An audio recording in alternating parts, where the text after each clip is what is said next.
everybody. Welcome back to another episode of the No Easy Way Out podcast. My name is Tony, and we are coming to you, as always, from the Armory in beautiful downtown Owasso, Michigan, home to my company, AZ Business Solutions, where we help grow your brand from A to Z. I'm excited about today's guest. Today's guest is a young lady that I've just met recently, but we here at AZ have been highly, highly impressed by her. And we're going to talk about why here in just a minute. But our guest name is Sarah Watson. Sarah, welcome to the show. Well, thank you very much for having me. Now, Sarah, in my phone, for some reason, you're Sarah J. Watson. And on Facebook, you're Sarah Jean Watson. Do you prefer Sarah or Sarah Jean or Sarah J. or just Sarah? Honestly, anybody I've met within the last 5 years generally thinks my name is Sarah Jean. Yeah. But that goes back to when I was teaching. I didn't use my last name, and then it just kind of stuck, and it's easier for people to find me with such a plain name. I see. Okay. Well, I guess so either or then, right? No preference. You can call me whatever you'd like as long as you pay the bill. Now, Sarah is a rock star sales executive in the advertising marketing space. And I've come across a lot of salesmen in my career. I was in the hospitality business for 10 years, and when I say that I had a salesman stop by and see me almost daily, that is no exaggeration. And it always seems like salespeople had a knack for coming at the worst time, like when you are so busy that you don't have time to stop and talk. And so over the course of 10 years, I just got really, really I was just over salespeople. I'm like, give me a call in advance, send me an email, drop off a pamphlet, but don't try to stop and hit me in the middle of my day. Now, since I've been here at AZ for 6 years, celebrating 6 years, I haven't had as many salespeople stop by because we're more offering services. We're not the type of company that are buying a lot of products or whatever. But when Sarah and her partner Jake stopped by, we stopped to take notice. And there was a couple of things that stood out to us, not just me, but to my staff, to Zach, and a few of the others mentioned it. But your approach was totally different. Number one, I didn't know you were selling me something at the beginning. You just kind of were coming in, being friendly. I thought you were looking for something in the Armory. Turned out you were. You were looking for us. But you already knew some stuff about us. You kind of knew what we did, which I think is important. But you knew some of our clients. So you kind of name dropped a little bit, which, was good. But then you were super personable. You were talkative. You were joking about things. Obviously, you had the great eye contact and the blah, blah, blah, all the stuff you're supposed to do. But where you really got us, now that first meeting was good because you really didn't try to sell us anything. Actually, you didn't try to sell us anything at all. You just were telling us what you do and would love to have some opportunity to sit down and get to know more about our company. But then a couple of days later, you stopped in while we were getting ready to have a meeting, and you had some follow-up bagels. Do you remember this? Oh, yeah. But there was a little note that said, Happy National Future Prospective Client Day or something like that. And I'm like, is it really that day? Because we usually celebrate days like that around here. And it wasn't. You made it up. Absolutely. Nice job. And you had bagels. But here's was the icing on the cake.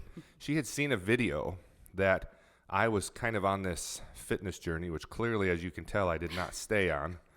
But she had in there some fruit just for me so that I didn't fall off the wagon with the bagels.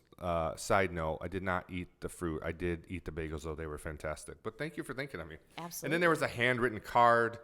And since then, the communication has been great. We've actually partnered, and we've done we've done a few projects together already, but we have several on the horizon. And then even this week, I got a Happy St. Patty's Day card. Now, she's already signed us. We're already partners, but she gave us a St. Patty's Day card, which I didn't even know was a thing. I don't know if you listening have ever got a St. Patty's Day card. I get Christmas cards and birthday cards, Valentine's Day cards. Dollar Tree. Hallmark at the Dollar Tree. It makes people happy, and it's so cheap. Yeah, St. Patty's Day card. I didn't even know it was a thing. So I'm hoping it doesn't mean I have to buy St. Patty's Day cards for everyone listening in the future, but I just thought it was a nice touch. And she did her homework. At the first meeting we had, she came with stuff. I mean, you had stuff. You had pamphlets, spiral bound pamphlets with cover sheets and graphics. It was basically a really advanced PowerPoint all printed out specific to some of our clients, and just had done your homework. So just good job. I was very impressed. So Sarah, that's why you're here today. Plus, I think, we at the office love it when you stop by. We love working with you. We just worked last week with 1111 Burgers and Fries. Yes. They have a new TV commercial dropping soon. Make sure you check it out.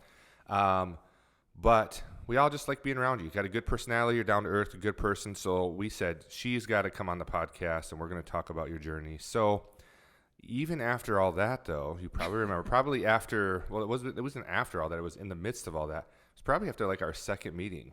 I called you, and I offered you a job. You sure did. Which I never do that. Like, I never just offer somebody a job on the spot, but I was so impressed by her approach to a customer. I'm like, our clients would love her.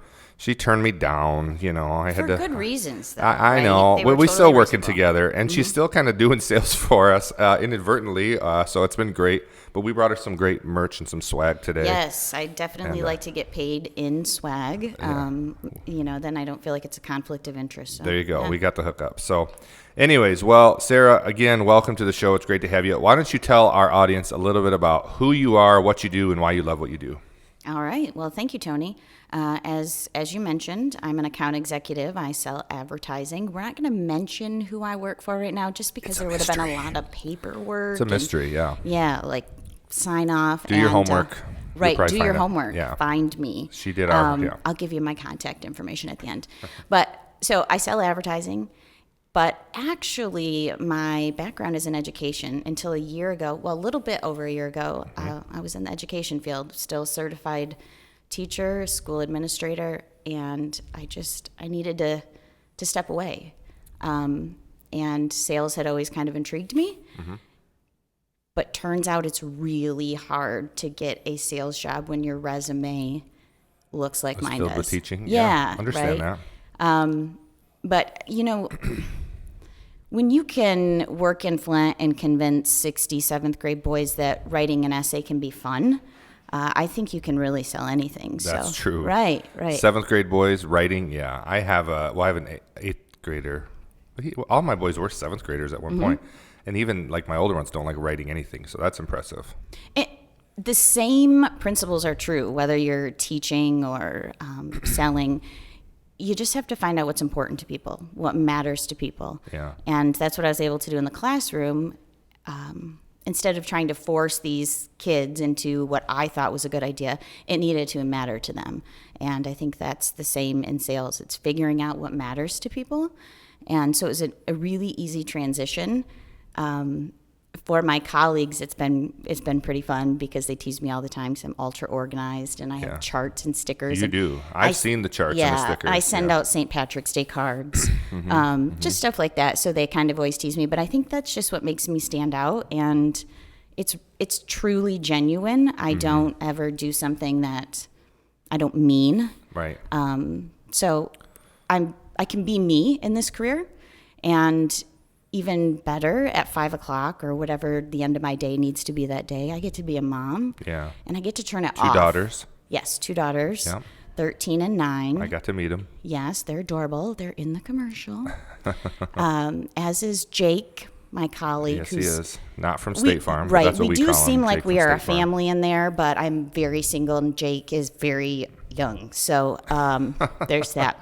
Just so that if you were wondering after the commercial, like, is that a family? Right. Mystery dispelled. So you have to watch the commercial and this podcast. We do really sell the family thing though in it. It looks like a happy family. Yeah. Yeah. Good job. We are happy. So I get to be a mom, and that was something important to me, that I really tend to throw myself into whatever it is I'm doing. And I'm very lucky to work for a sales manager who values downtime, family time, encourages us to take time off, does it himself, never tries to contact us outside of work hours. And I wouldn't even mind, but it's kind of forced me to really slow down. Right. And that's always been difficult for me. This is like the first time ever that I've just worked one job. Yeah. I do teach a class when I want, but yeah. So this has just been a really great transition. Well, I think it helps that it's clear that you love what you're doing. And I always talk about this all the time on the podcast. That I always say happiness is definitely underrated. We're kind of taught from a young age that you want to graduate high school, then you want to get all you can all you get, then sit on your can, right? That's kind of like the American dream.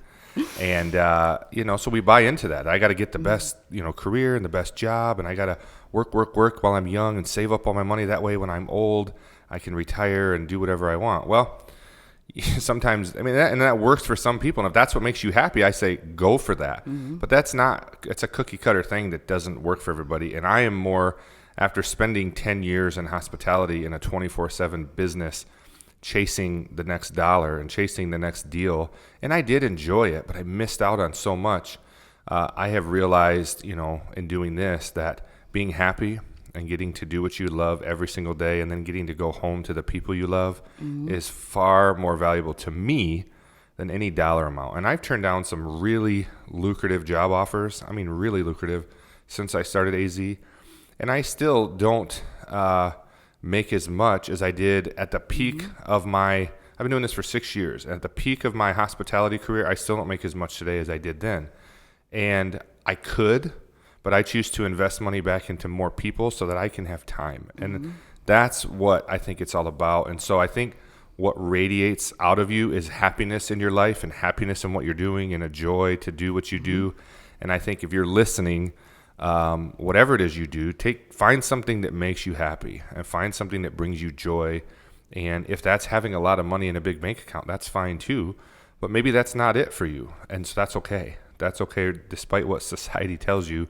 Just pursue happiness, and I think you'll get there. So, well, can I just add one thing right there? Please. I didn't really start thinking about happiness and joy in this way until recently, and huge fan of Brene Brown, and she really kind of got me thinking about this. But happiness, while it's amazing, is tied to circumstances, right? And so circumstances change, and then you might not be as happy. But joy is independent of your circumstances. It's just kind of something that it is more of a radiance. Yeah. And to me, I associate joy with peace and calm. And I'm not really known to be a calm person, but inside in my heart, for me to really experience joy, I need to just feel that calm settled. And a word we use in our house all the time, well, it's a term since my kids have been babies, opportunity cost. It's an economic term that I learned when I was young, and I've always thought about everything in terms of that. So what's the opportunity cost for me to make what I was making? I made 3 times what I am making right now when I was consulting independently. And I loved it. I loved what I was doing. I certainly had never seen 6 figures before. Never thought I would. I was a teacher. Like, that just doesn't happen. Right, but I loved what I was doing, and I got to meet a lot of great people. But the opportunity cost was, that's just who I was at all times. Right. I was constantly selling myself. Like, I had to sell my consulting services. And while I enjoyed that, I didn't have that safety of being an employee. And I have never in my life been so happy to be an employee. Right. And the opportunity cost was just too great to do it the other way. And my kids are only young once, and I found that I was just always kind of on edge and irritable. And I had that a lot growing up. And when I started to recognize that in myself, I was like, it's not worth it. Right. It's not worth it. Well, I like how you put that, the opportunity cost, because, if I'm being honest, I did enjoy the hospitality business very much, but at what cost, right? And, as you get older, I think you realize what your needs are and what you're different. And I know you're a lover of Jesus, and the Bible talks about joy unspeakable, meaning it's so good that I can't even describe it, and peace that passes all understanding. It's one of my favorite verses. And so, I think that when you're you're fulfilling your purpose, your God-given purpose, that there's just this peace that comes about you that you don't even necessarily understand it. You just know it's there, and it's great, and it's amazing. But you have, I want to talk a little bit about your book here in a little bit. You're writing a book, and we're going to talk exactly about what that book is and when we can expect it to come out. But you sent me a chapter to read, and wow, you have an amazing story. I was immediately inspired by some of the things that I read. Knowing you for just a short time, I would have had no idea that you had gone through some of the things you've gone through. You definitely don't wear it on your sleeve, which I think is also impressive. But your journey is definitely somewhat untraditional by a lot of standards. And so let's talk about first, before we dive into the book and before we dive into the chapter that was entitled Boxed Wine and Marlboro Lights, great title for a chapter. Let's talk about how you got into this career. From my perspective, it's a very natural fit for you. So it seems like this is something she's been doing forever. But you just mentioned it's only been just over a year. So kind of tell us how you got into this mess. All right. Yes, it is. It's a beautiful mess. Yeah. Well, like I said, I was in education and had really worked my way from the classroom to becoming a school administrator, and then fell into consulting quite accidentally. And what grades did you teach? You said 7th grade? Mostly middle school. That's I did the teach worst. as young. No, middle school is my favorite. I have to say that's the worst age. I'm sorry, but that's just my opinion. It's the same principle. As long as you know what matters to them, Sure. it's all about relationships. Kindergarten is my nightmare. Do they know what matters to them at that age? I mean, that's just like, we call them tweenagers. That's like that between age where they're like, their body's changing, their voice is changing. They're trying to figure out who they are, what they're allowed to like because their friends like it, and what they're not allowed to like because their friends don't. Do they really know what they love at that point, or do you have to help them through that? No, they're very selfish. Yeah. But it's this really pivotal time where they're kind of figuring out who it is they're going to be, and knowing as an adult that you can really impact that. Yeah. It's a job that nobody should do unless they really take it seriously. I think there's an important part of all grades, but I think there are a couple really pivotal times in kindergarten, first grade, Right. and then at middle school, especially in an urban setting. Yeah. Because they are so self-centered. Yeah. They think the world is about them, and they think that when they're hurting, it's worse than anybody else. And when they feel love, they think it's stronger than anybody else. And when they realize that somebody cares about what's important to them and really takes time to get to know them and to ask them about those things and to be silly with them, they're really just giant babies. Yeah. They still like hugs. And, they still watch cartoons sometimes, but then they're struggling with all of this really adult stuff. So Yeah. I think that they kind of remind me of me, all grown up. It's like Yeah. you said, there's this backstory that I don't wear. And I think that's why, for me, it's so important to be transparent about that, because you really never know Right. what's going on. Right. And what you see truly is me. I am believe this it. person. I believe it. But there's so much more to me.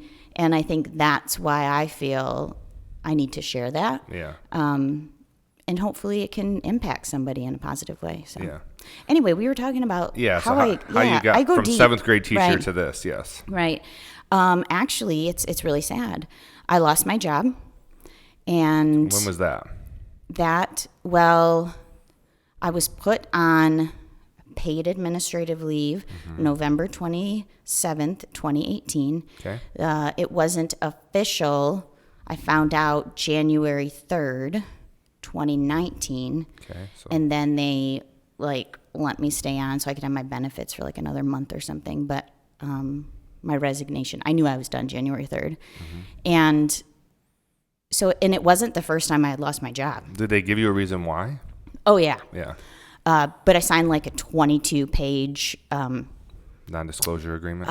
it wasn't called that. It was something so much better. So much fancier. But really, it boiled down to they thought that I had said something that I really didn't say. Yeah. And I landed in the middle of this political mess that I knew nothing about, because if you know me, they borrowed me from another region because it was a political hotbed. And they were like, oh, Sarah will be great. Let's put her in there. And it was great. I loved it. But something that I said got turned into something else completely. Yeah. And I struggled for so long. And I know, I see it now what the lesson was. And it was so frustrating in the moment because I felt my identity was being attacked. Right.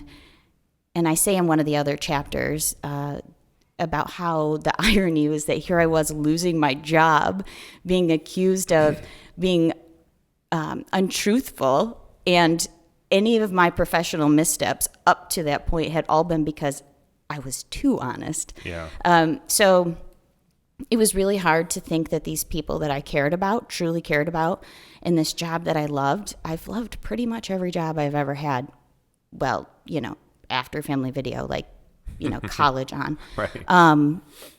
So to have people think that about me was just devastating. Yeah. And it was one of those things that it took me a long, long time to get past.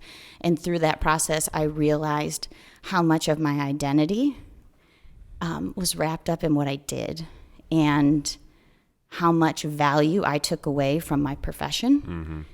And as much as I loved it, and I know I was doing good things, I was relying too much on that. Yeah. And not who I was.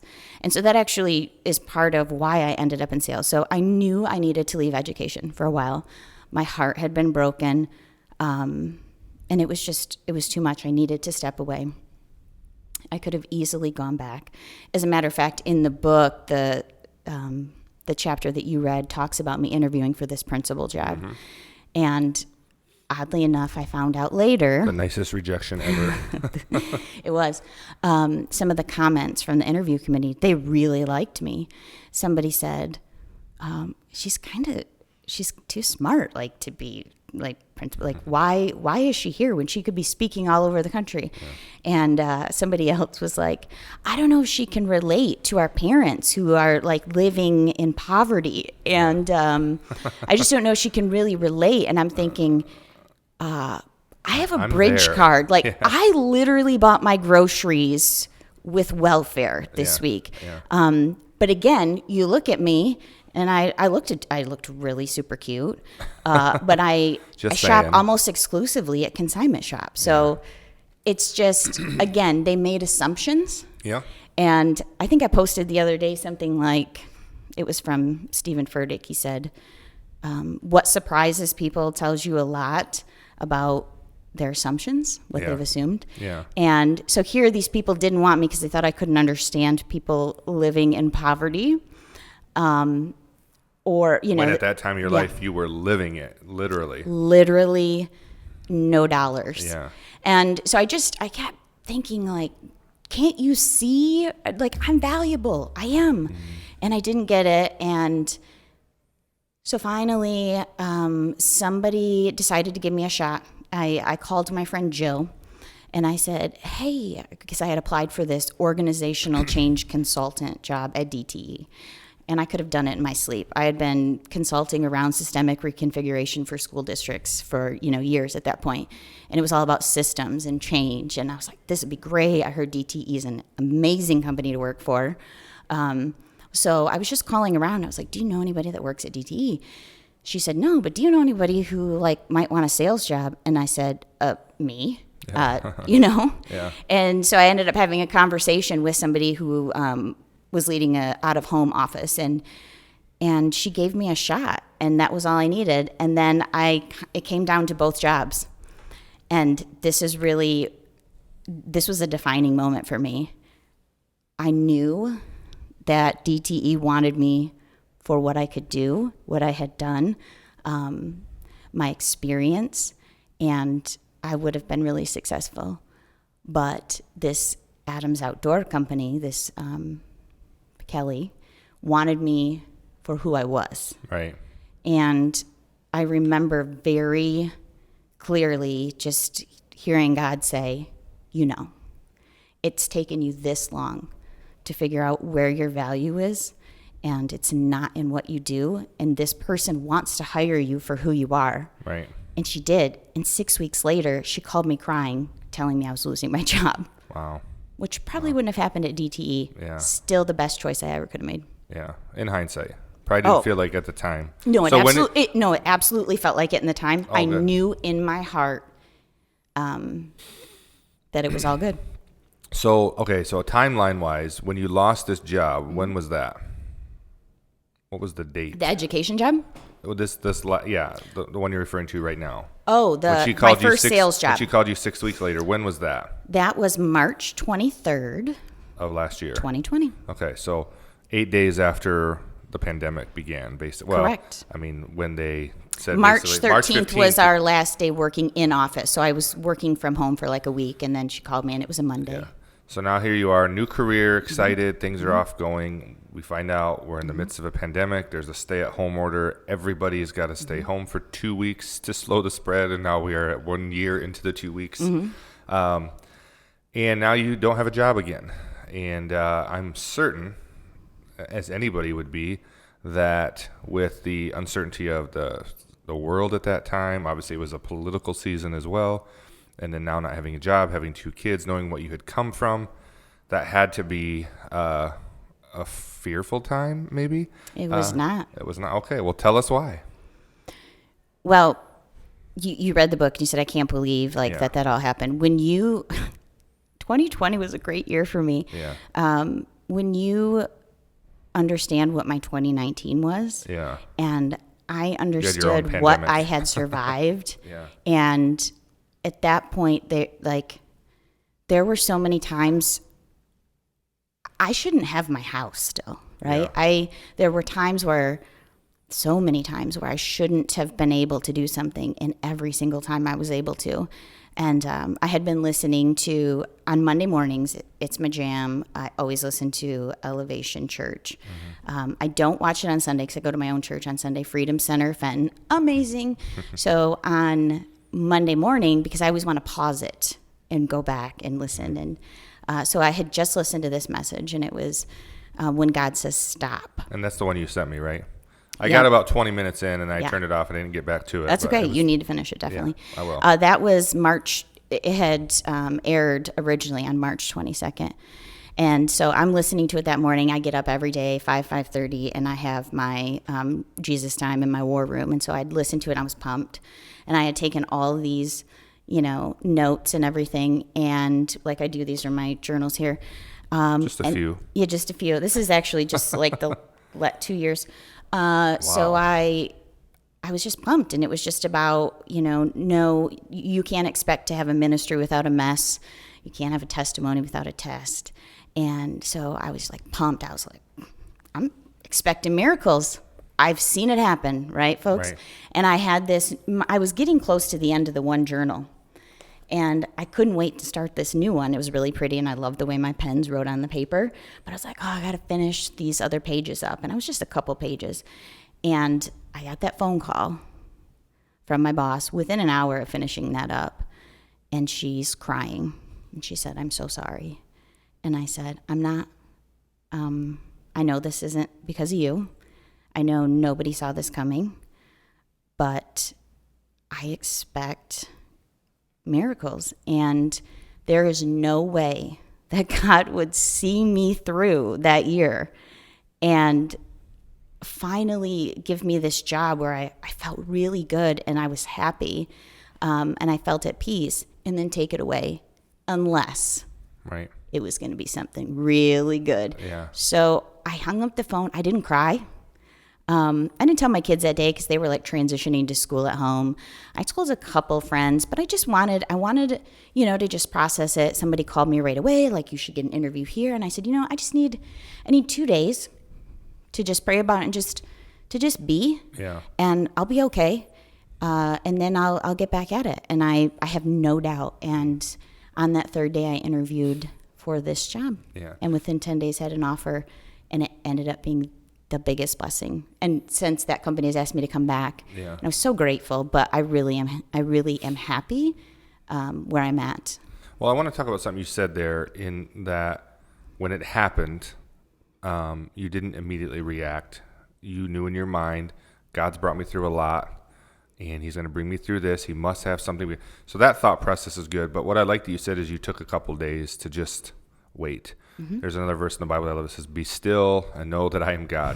And sometimes we react and immediately we panic, or we worry, or we get overexcited, or whatever, and we react in the moment. We make an emotional decision that doesn't end up being the best thing for us, especially if you're a person like me that's just like I'm an ambitious go-getter. I don't want to waste time. And sometimes my own ambition kind of gets in the way of me doing what I need to do. So I think 100%. It's important when a big life change happens, or if you're contemplating a big life change, or you just get thrown a big life change, take some time. It doesn't have to be weeks. You said 2 days, but take some time to just be still, think about it, process it, pray about it. Talk to some people that you trust. Talk to some mentors. Listen to some good counsel, good podcasts, good sermons. All of those things are good. And I think that's excellent. So I do want to talk about this book. So you're writing a book. It looks like you have enough in those journals to already have a book. So I actually, the book is probably 85% done. I mean, it's massive. Do you have a title for the book? I do. Are you willing to share it? Absolutely. Okay. It's called Naked Wreckage, Naked Lessons Wreckage, okay. Through Letters and Lyrics. Okay, so you sent me a chapter, as we talked about earlier. A chapter, I don't know what chapter it was. It was 12 pages, and it was called Boxed Wine and Marlboro Lights. So it wasn't at all what I expect. I kind of, with the title, I kind of had some idea, but it still wasn't what my idea was. And it was literally just a letter that you wrote to a church, a thank you letter. And you had mentioned that the book is all a compilation of these thank you letters you've written to different people throughout. No, they're not all thank you letters. Some of them are a little harsh, but they're all letters. But they're all letters you've physically written and sent to people. Yes. And that they've had the opportunity to read or not read. So, including the guy that fired me. Oh, you wrote him a letter. 1 year after. It's called Chuck It in the Bucket. Did he respond to this letter? I'm sure he couldn't. Yeah. But honestly, it was a really nice letter. It was basically like, I forgive you. Yeah. I know, because by that point I knew some things had happened and some people had left the organization, and it kind of came out that was not true what had happened. Well, it's too late. So it was kind of just like, I've forgiven you. I'm okay. Don't beat yourself up. He probably didn't care. I don't know. He's a nice guy. He probably did care. But it was something I needed to do for sure. So when do you, home run, best guess, when do you want to release this book? 2020. Okay. So really, Missed it by a this little. is kind of funny. I talked about this on another podcast. Always do my best writing when I was drinking, and Yeah, I remember you wrote that with a little bit of wine. Yeah, But then write drunk, edit sober. Yeah. And when I'm experiencing something, big in my life, the words just fly out on the page. And I've had a really hard time going back, like even the chapters that aren't done, like I need to go back and hit it with the editing stick, or there's different tweaks. It's really hard to do that when I'm in such a good space. Yeah. I read that it's very chapter. raw and emotional. Yeah. Like it's very like. I can't read that chapter without crying. You're not hiding anything. No. I mean, there's even a part where you talk about how you literally had no money, and instead of running from your creditors or your debtors, you just literally called them all and gave them the sob story and asked for mercy. And you said that was empowering. You said that just owning it and not trying to hide it or put on this facade, but just call them and say, I'm no money. I'm broke, and please give me some mercy. You said that was like a moment where you just kind of felt something kind of broke through there. It was really powerful to strip it all down, and that's where the Naked Wreckage comes from. That and part of it is a Tedeschi Trucks song that I love, and I heard that line, dealing with the wreckage in my soul. Including a little Alanis Morissette. Yeah. So dealing with the wreckage in my soul is a line from the song Anyhow by Tedeschi Trucks Band, and that always resonated with me. Yeah. And I felt like this was my time to really deal with everything that was going on, and the nakedness really comes from really stripping everything down and being exposed. I had moved to this new town, which I loved, but in full transparency, it's kind of an affluent place. Yeah. I'm not affluent. Yeah. At all. I really liked the house, and there was a cute sidewalk, and it just fit. And it's an amazing community. I can't believe I landed there. Yeah. That was God for sure. But anyway, so I'm here, right? And I'm already kind of the diversity because I'm single mom. And now I have nothing. Now I'll never forget when I walked in to get the Thanksgiving basket at my church, which I made myself do, when several people thought I was there to volunteer. Yeah. And I made myself stand in that line, and I kept reminding myself, you can't deal with it unless you feel it, and you're going to stand in this turkey line, and you are going to really know what it feels like. And for years, like I did the angel tree, like I let so many things give, adopted a family every year, and never really like felt sorry for them. I really truly felt empathy and would just casually talk to them. And now all of a sudden I'm walking out, and some great lady is helping me, and we're going out to my car, and she looks at me and she says, "Oh, you have a daughter that goes to Fenton." And I felt 100% naked in that point. I was like, what I heard was, I know who you are. I know who your daughter is. You have nothing. Yeah. And I looked at her, and she saw the look in my eyes. She's like, your shirt says Fenton cheerleading. Oh. And it was in that moment that I thought, I get it. Yeah. I really get what it feels like to be on the side for the very first time. And so I just immersed myself in it. I said, if I'm going to be poor and I'm going to be broke and I'm going to be sad, I'm going to be it. And I'm not going to hide it. And that's really like the moment that I just owned it, things started to change immediately. Yeah. Mm-hmm. Well, it resonated with me because when I started this company, I left a good paying job and started with nothing. I have 5 children, and we went down to one vehicle. We bought we got into a smaller house. Actually, we rented a house. And a couple years in, things got really, really tough. We had maxed out credit cards. We had ruined our credit. Our credit score was like low 400s. And we were broke. I remember having weeks where it was like I had just enough to pay my one staff member at the time, but I didn't pay myself for a while because there was no money to pay me. Mm-hmm. And I thought about, do I need to get rid of this staff member? But I couldn't at the time. And just and then it all came to a head when I got a knock on the door at my house at 2 a.m, and there's a tow truck outside taking my vehicle, our one vehicle, repossessing it. And I said, I'm begging the guy, please, I have kids. How am I going to get, and now I'm thinking also, I'm a business owner. Mm-hmm. I'm known in the community. Mm-hmm. How am I going to explain that my vehicle got repossessed? It's embarrassing. How can I spin this so that people don't know? Like, all these things are going on in my mind. And the guy was like, sorry, man, there's nothing I can do for you. Here's a card. You can call in the morning and pick it up. It's going to cost, $4,000 or whatever. And I'm like, where am I going to come up with $4,000? Mm-hmm. And so then my wife had no idea. She didn't even know because she doesn't really handle the finances. Mm-hmm. She didn't even know we were behind. We were 3 months behind in our car payment. She didn't know any of that. So she's shocked. My kids are up. They see a tow truck. And I had this facade that everything was okay. I never had, and nobody in my life, in my world, had any idea that we had financial troubles. I was handling the books for the company, which was one of the major problems because I didn't know what I was doing.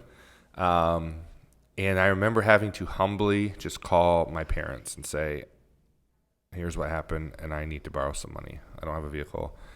And fortunately, my parents were so gracious. They didn't make me feel, I thought they're going to be like, well, why did you do this? And because they knew I had also just taken my family on a vacation because we needed to go on a vacation. It wasn't a lavish vacation, but we just hadn't done anything as a family. So we needed to do it. And to me, I was like, I'm going to sacrifice some money and go do this with my family. Probably wasn't the smartest decision, but I wouldn't change it. But I thought, they're going to throw in, why did you buy this or why did you spend that? And they just were gracious and helped me get the car back. And once I just owned it and I just had a conversation with them, I was like, listen, here's what's going on. I'm not, I told them why it was happening and why the things were tough. And they tried to talk me into maybe just go back and get a job. But I knew that wasn't the right thing. But I just remember feeling like, once I had the conversation with somebody and then I had the conversation with my wife, I didn't publicize it to the world. I didn't make a Facebook post. You didn't write a book? I didn't write a book. I'm now telling the story on my podcast. It's probably the first time I've ever told, a lot of people about it. But it was just a couple of years ago. And but I remember just telling a few people that were important to me. It just felt like, okay, that's not that bad. just rip it up. I'm just a person, and I'm trying, and I failed here, and it's okay. People fail, and they can help you through this. And so that resonated with me because I remember having that same like a weight. It was like a weight, just lifted, huge weight. Like, okay, they know. And they can help me, and it doesn't, and they grace can pray is a for thing. me. It's a real thing. Like I've been given grace all my life to other people happily, and it's really okay to accept it. And that was something that I constantly had to remind myself, like, you would never question doing these things for somebody else. Yeah. You need to accept this help. You need to be humble. You mentioned something earlier about struggling with the whole idea of be still. Yeah. And huge problem for me. Like, I can't even just watch TV without doing my nails or something, right? Same. Have to be productive. Not my nails, but something right, else. You get it. So it's something that I constantly have to remind myself. So my whole house has words everywhere, which, by the way, I had the idea, I don't know, it was like 2000 to decorate with words, right? My roommate, Lindsay, told me it was silly. Nobody would want to do that. And what do you see everywhere? Signs, words, decals. Anyway, so my whole house covered in words as reminders to myself. And I put this sign in the kitchen, and it says, be still, trust, wait, and then I added quietly, because that, for me, even when I thought I was being still and I was trusting, and I just couldn't, it was like I trusted God, but I had to have my hands in it, and I was, I'm a fixer. I'm a fixer by nature, and I have to try really hard to not be. I have to make sure I don't do it. But the whole idea of just being still and waiting and just shutting up, and you don't have to read about it. You don't have to write about it. You don't have to research it. Like, just slow down and just live this moment. Because if you just deal with it and you feel it, you deal with it, and you can move on. But the more you try to deny it, it never goes away. And so just living in those moments really is what helped me get through them. Yeah. Well, the book talks a lot about, I don't know the book, the chapter. I read one chapter. I would love to read the book when it comes out. And again, I'm going to give you an opportunity to tell our listeners how they can reach out to you to stay up to date of when we can expect to see the book. But if you need help designing a cover, we can help out with that. But you talk a lot about how you resorted to cheap wine and cigarettes because they gave you some sort of release, some escape. The wine, you made you feel fancy, even though you said it was just boxed wine. And and to this day, I still drink always out of stemware. Yeah. So I'll be like on a sales meeting, and I'll realize that my sparkling water is I'm like, oh, they're going to think I'm drinking. I was fancy. Well, a lot of people find things to cope, to just make the worry, the anxiety, the stress, the depression, the loneliness, the fear, to make it go away for a temporary time. But you mentioned that in the book, you had always committed, at least at one point, to start every day with your devotion time in the Word. But you had mentioned something that was also familiar to me, that if you would wake up in the middle of the night to go to the bathroom, that you couldn't go back to sleep. And I'm that today. Like, if I wake up at 4 a.m. to go to the bathroom, I'm not getting back to sleep because my mind just immediately starts to go. And mine's not necessarily worry. Mine's just like, okay, here's what I got to do today. My schedule's packed a little tight probably. But yes, I do the same thing. I go to the Word immediately and try to find solace and find direction. One of the things I teach my kids, I was raised in a Christian home, so I was always taught, you read your Bible because that's what Christians do. Every day you get up and read your Bible. Well, I was not a big reader when I was young. So reading the Bible was just like, it was like doing a book report. It was like, why do I got to read? I don't like reading, And so it was always a chore. And I was a pastor for 7 years and still struggled to get up every day and read my Bible because it seemed like such a task. And when it dawned on me, really in my mid-30s, I started to ask myself for the first time, why do you read your Bible? Why do we read our Bibles? What's the point of this, And I like to read, and I started to just break it down and think about it. And I thought, the purpose of God's Word is for God to speak to us. And so the reason we read the Bible is not just to get to to know more about God or to become a better Christian, but it's really to hear the voice of God. And I liken it to a conversation. If you're in a relationship, and if I come home every night and I just talk to my wife, but then I never give her the opportunity to respond, then it's not going to work. It's a one-sided relationship. And I think that's what we do. We pray. We talk to God, but we never stop and let him have an opportunity to respond to us and give us the answer of the million questions we just asked him, or requests. And so I just determined I'm going to get up in the morning. I'm not going to try to get through a certain number of chapters. I'm not going to try to follow some devotional reading plan that keeps me on a track. I'm just going to read until I hear God's voice, and then I'm going to stop and I'm going to meditate on it and I'm going to think about it. And so then I started to break down, well, how do you know you hear God's voice? And so I, determined that was when something in Scripture stands out to you. That's God speaking to you, because God's word is not like any other book. And so if it stands out to me, I'm going to stop, because likening it to that relationship, the same would be is if when my spouse did start to talk to me, I just try to talk over her.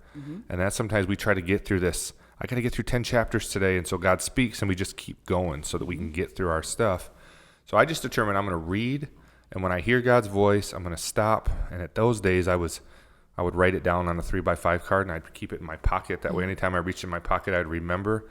And then, as I got a little more sophisticated, I guess, I started to text that verse to myself or put it in my reminders to come up on my phone like 5 times throughout the day to remind me of what God had said to me that morning. And when I started to allow God's voice to not only speak to me, but then influence me throughout the day, I become addicted to it. Like when I wake up in the morning with that little bit of, oh no, I got all that stuff to do today, I just immediately, I have a craving, like, okay, just go to the Word. And it calms me, it gives me direction, it gives me purpose. And most people in my life have not seen me stressed out. And it's not because I'm never stressed, it's because God just helps me handle it, and because I'm listening to his voice. And so I think that we talk about overcoming adversity or coping, for you and I think we both have a similar way, and that is God's direction and God's word. But I think that it's so important that people find a way that's not harmful to themselves or harmful to their emotional state or to their cognitive state, to find a way to deal with these things. And maybe that is through reaching out to somebody, or maybe that is through prayer or reading God's word. I know for me that absolutely works. So what kind of, advice or words of encouragement would you have for somebody who is going through some strong adversity, and what they could do to overcome it? Great question. I think that we have already touched on one of the points, and it's just to own it, first of all, to just be honest with yourself about where you're at, really. For me, that time in the morning is non-negotiable. It is the one thing my children know. I set my alarm, I get up early, but even if it's like on the weekends or something, or if they were ever up, they know that they don't talk to me during that time. We've talked about that that's a priority for me. Like if they're bleeding or something, I guess they could knock. Sure. But if they're dying. But for me, some days I read pages and pages, and some days I read one verse. Yeah. But I always write the date. So I draw and I color and I paint in my Bible everywhere. And every time I read anything in it, I write the date next to it. So some verses have just like massive amounts of dates. And the reason that's significant to me is because each time I read it, I take something different away from it. Yeah. And very often, and that's why I keep all these journals too. That's why God's word is amazing. Yeah, I'll go back and I'll be like, oh my gosh, the last time I heard this was on this date, and I know what happened on that date, and I know what it meant to me, and I see it in a completely different way now, right? Yeah. So, and I don't know that that's the answer for everybody, and certainly I wasn't at this place in my life a couple of years ago. I've always been a believer, but I think I put in the chapter something about I kind of flirted with my faith and relied on it after the fact, and everything happens for a reason. And now that I've survived it and things are better, I can see that. So I don't want, listeners or viewers to think that they've got to spend this time in the Word every day. I didn't even have a Bible at the time when all this was going on, and I had no money. And I entered a contest on Instagram. I kept watching these contests, and these women would give out these like loved Bibles. Like people had taken notes and stuff in it, and I was like, wow, that's so cool. So I kept entering. And I made a comment on it about how, you know, I maybe I said I couldn't afford one or something. This stranger, whose name is Missy, from some state, contacted me and said, you don't need to wait to win. I'm sending you a Bible. And I was like, okay. That's amazing. And not only that, but she said, what kind do you want? What version do you want? She didn't put what she wanted or what she liked on me. She said, do you want like a journaling Bible? What version? Yeah. And so I picked it out, and it came in the mail. And I actually, the packing label is attached on the inside of my Bible so that I can always remember that. But so my point is that for a long time, I would still pray, and I would be like, God, help me now, or a prayer that I say just about every day, whether it's for myself or other people, but God, just be so undeniably present. So if I see somebody struggling, I'll be like, just overwhelm that person. Like there's no denying it. And so I think it's more of a relationship thing. And, you know, at whatever level somebody's at, it's just a process, and you don't have to be a Bible toting to have that relationship. Sure. Absolutely. Yeah. God is present everywhere. He's always with us. And, you know, I'm excited to hear more about your journey. We know that you've since moved on from the box wine and Marlboro Lights. And so congratulations. And yes, I mean, I know Sarah well enough to know that if you were struggling with something and you wanted to reach out to her, she would spend the time to talk to you and help you with that. And so since we only have like 3 listeners, I think it's safe to offer that to you. And I'm one of them, so there's that. So only 2 left. So if one of you 2 need to reach out to call Sarah, she'll hook you up. So, well, I'm looking forward to your book coming out. Keep us posted, whatever we can do to help with that. If you need help finding a publisher, all of those things. If you're going to self-publish, we know how to go through that route. Can't self-publish. Well, you can. No. Me. You can't. I'm too attached to it. I see. I need to hand it over to somebody. To an editor, yeah. Okay, well, we will be more than happy to help with that if there's anything that we can do and we want to see that get out. I think it'll be a help to a lot of people. But right now, I want to kind of shift, change here a little bit, and we want to dive into a segment on our show that we do every week, and it's called Explain That Post. Oh, my God. Now, we did a deep dive on your Facebook, and I found this picture, which Jordan is going to hand you his phone and show you this picture. And I think there's 2. Is there 2 photos there, Jordan? One is what I'm assuming is your hair being cut off, and the other is a blonde version of Sarah J. Watson. Got the like messy hair, I don't care look. What was going on there? What made you go blonde? What made you go that style? What was happening? Explain that post to us, please. I need some more context. One, I am naturally blonde. Not that blonde, but I am a natural blonde. Like I pay for this. It actually needs done. I've been with my hairdresser now for 16 years, I believe. And I always had long blonde hair. And it was a little bit darker at that time, but I always wanted short hair, like Mariska Hargitay on, is that how you say it? I don't know. You know who I'm talking about, on Law & Order SVU. I always wanted her cute short hair. But I didn't feel like confident enough. I was like, oh, when I lose some weight. And then I was like, oh, when I turn 30. And then I just decided, and I was still teaching middle school, and I decided, you know what? I want that hair, and I'm going to do it. And I waited until I had my appointment set for the day after the last day of school, because middle schoolers are really honest. And like I would have walked in, they would have been like, why did you do that? So I knew I didn't want to hear that. And I knew I wanted to go dark. But I thought, let's just go platinum for the summer. Let's just do it. The summer of platinum. Yeah, I mean, it was long, and I cut it. There's a lot of hair on the ground there. It's way shorter in that picture than even now. Oh, yeah. Definitely. And I never had glasses. That's like the length of my hair in that picture. Yeah. Yeah, I lost a bunch of weight, and so I always joke that for a long time, I could go back to my hometown and the town next to my hometown had a Walmart, and as long as I didn't talk aloud, nobody would recognize me. Like I could just be incognito. Yeah. Well, congratulations. Thank you. Congratulations. It looks great. Either way, if you ever decide to go platinum blonde or this, you did a good job there. So, and it's just Thank do you. you. It's just Thank doing you, Jill Hodge at Salon Element. Jill Hodge Walsh. She just got married. Shout out. Yes. Speaking of shout outs, you got a mug there that says, what does it say? Everyone needs a wingman. Yes. My wingman is Jesus. Okay. But when it comes to pest control, I use Wingman Pest Control. They have awesome branding. You showed me some of their. We just got our amazing. band done, and it is sweet. Like, I'm so happy with it. Agnew Sign Company did an amazing job with our wrap, and I'm so proud of it. And then she shows me these wraps from Wingman Pest Control. I'm like, man, our wrap is just not as cool. Not the install, but just the design, which I kind of conceptualized. So I have Van Wrap envy now. So, but I mean, it's they're it's a pest cool. Control, and Their branding and it's is solid. really great. It's solid, yeah. And even more It's solid AZ than their quality. branding.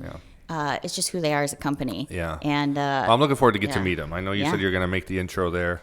So, well, real quick, I know we're coming to the end of our show. We do have a Say It in 60 segment, but I do want to talk for 1 second about, I know we hit on this a little bit. You switched careers and then got let go and then started a brand new job right in the midst of a pandemic where you have, and you're doing sales and you have businesses that are closed. You have people that are working from home. You have uncertainty about when people are going to open. You have businesses that are permanently closing, and that's even happening today. And so, how have you said, you know, that you've not just gotten this job, but you've enjoyed it and you've thrived in it, and you've had a great 2020. What would be some advice you would give to other salespeople right now, trying to get their products or services out there in the midst of a world with so much uncertainty, especially in terms of businesses? I think that you just need to be conscious of who you're talking to, first of all. Find out what's important to them. And this bit of advice right here is just an all-time sales advice. Don't try to make a withdrawal from an account that you haven't made any deposits into. I like and that. And you mentioned to me, like, it didn't feel like you were trying to sell me anything, because I wasn't. Right. Even when Jake and I came back that day and we were sharing the information, you would ask me some questions. So that's what was in those packets. I know that I'm playing the long game. Yeah. I make deposits. And before I ever ask for $1, I know that I've invested. Right now I'm in the middle of a series that I'm sending out to 3 prospects that I really would love to work with, called 10 Reasons Why You Should Work With Me. And never in any of them have I asked. I just add value. So I think that's what all salespeople can do. Bring value to the table before you try asking for something. I think that's excellent advice. And having hear you say it that way, I can see that that was your, method with us. And I still don't know that you've really asked anything of me. You've offered a couple of opportunities, but I don't know that you've asked me to buy anything. So I appreciate that. And I think also I would recommend, if you're out there, just be sensitive to the fact that people might not be in a position to spend a lot of money right now. And so try to figure out ways to truly help them. Like, one of the things we take pride in here at AZ is we do not offer our clients things that we don't truly think are going to help them. Amen. We're not just about upselling. In the hospitality business, we talk about, if they want to get a regular room, upsell them to a suite and show them why they need a suite. That's a little different. In this world, we don't want to upsell you on products or services, I should say, that we know are not going to really help your business. I always tell people, marketing should be an investment, not an expense. And if you're not getting a return on it, then don't do it. Try something else. There's got to be a way to get your stuff out there. Yeah, I'm not a transitional salesperson. I'm a relationship salesperson. So if that means I'm making deposits for a year until you can afford me, let's do it. Yes. Okay. Last part of the show, one of my favorites. We have a segment called Say It in 60. Okay. We have 10 rapid fire questions that I'm going to ask you. You have 60 seconds to answer. There's no wrong answer because these are your answers. Okay. But if you don't say them all in 60, you don't get. Now, Jordan has a spinning wheel that you're going to... Oh, that's right. You get to play for some fabulous prizes. So push that middle button there. And money, let's big tell money, our big audience money. what you're playing for. Big money. Abiding in the Vine. Is that a wine shop? Oh, no, it is not. It's a tea room. Ooh. It's rated Michigan's #1 tea room. It's here in Owasso. They're one of our clients. They have amazing food and teas. You go in and all it's very colonial decorated. It's fancy, it's isn't it? fancy. They have the red hats. Fancy. They got the lace, and they got the little teacups. You got to put one pinky up. I'm in. They have great food too. Corky Adams is the owner. She's awesome. You will love her. Can't wait to meet her. And they're just a couple blocks from here. So hopefully you win $25 gift card to Abiding in the Vine. I'm winning. So we're going to put 60 seconds on the clock. Jordan, if you could set 60 seconds on your timer. And when he says go, we'll make sure you're ready actually before he says go. But do you have need any instruction on this? Or are you ready? I'm ready. Are you ready, Jordan? All right, the time starts now. What is a must-read book? The Gifts of Imperfection, Brene Brown. What is a daily habit that everyone should do? Spend quiet time with whoever is your higher power. What is your favorite podcast? I can't pick a favorite child, but I will recommend Belonging Songs. What is a must-binge TV series? Schitt's Creek. Just stick with it. It's that good. That good. Okay. What is your why? Always to live in God's purpose, whatever that is for me, and it changes. So just to step up to the plate. What is your best piece of advice? Be nice, assume goodwill, and expect good things. What is your favorite quote? Life can only be understood backwards, but must be lived forward. Who do you look up to? My mom. What is success to you? Last one. Joy and peace. Joy and peace. Jordan, how much time do you have left? 7 seconds. With 3 seconds to spare, you made it. Congratulations. You just won $25 gift card to Abiding in the Vine. And let me know when you go. I might join you there. Awesome place down there, and I'll make the introduction. But their food and tea is awesome. So shout out to Abiding in the Vine. So again, Sarah, thank you so much for being on our show today. We determined we were going to do a 30-minute podcast, and we failed miserably. But I think it was a win because we got some good stuff out there. And I know if somebody's still listening or watching, this episode was going to be a big help to you. And if it's someone you know that's going through something, share it around and help this get out there so that people can hear Sarah's story. And if somebody wanted to get a hold of you to either talk about how to have some good marketing or advertising, or if they wanted to talk about your book, or if they just wanted to share a story marry me? with you. They wanted to marry you? Okay. Absolutely.